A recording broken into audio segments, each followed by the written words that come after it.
আসসালামু আলাইকুম, সবাইকে স্বাগতম আপনাদের প্রিয় চ্যানেলে। তো চলুন আর দেরি না করে আজকে ভিডিও শুরু করা যাক। অলরাইট গাইজ, আজকে আমরা কথা বলবো পোকো X8 Pro নিয়ে, যেটা আসলে রেডমি টার্বো 3 এর গ্লোবাল ভার্সন হিসেবে আসতে যাচ্ছে। আর সত্যি বলতে এই ফোনটা একটু কনফিউজিং। কিছু জিনিস আপনাকে অবাক করবে, আবার কিছু জিনিস দেখে বলবেন এটা কেন করলো। চলুন জেনে নিই ফোনটা আসলে আপনার জন্য কেমন হতে পারে। প্রথমে ডিজাইন। ফোনটাতে একদম ক্লিন এবং মিনিমাল লুক রাখা হয়েছে। ডুয়েল টোন ম্যাট ফিনিশ, সাথে ক্যামেরা মডিউলের রেড অ্যাকসেন্ট, দেখতে প্রিমিয়াম লাগে।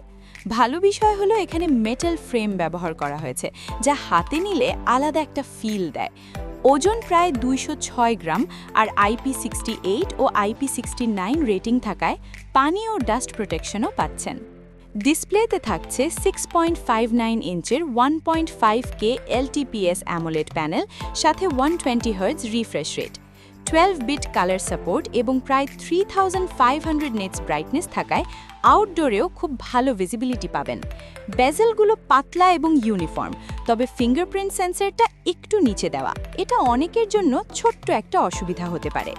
পারফরমেন্সে ব্যবহার করা হয়েছে Dimensity 8500 ultra chipset, AnTuTu score প্রায় 2 মিলিয়নের উপরে, 12GB ও 16GB র্যাম, সাথে UFS 4.1 স্টোরেজ। সব মিলিয়ে পারফরমেন্স খুবই ফাস্ট। গেমিং, মাল্টিটাস্কিং সব কিছু স্মুথলি হবে, তবে লম্বা সময় ব্যবহার করলে একটু হিটিং অনুভব হতে পারে। ক্যামেরা সেকশনে থাকছে 50 megapixel Sony IMX882 main camera এবং 8 মেগাপিক্সেল আলট্রা ওয়াইড, সামনে 20 মেগাপিক্সেল সেলফি ক্যামেরা।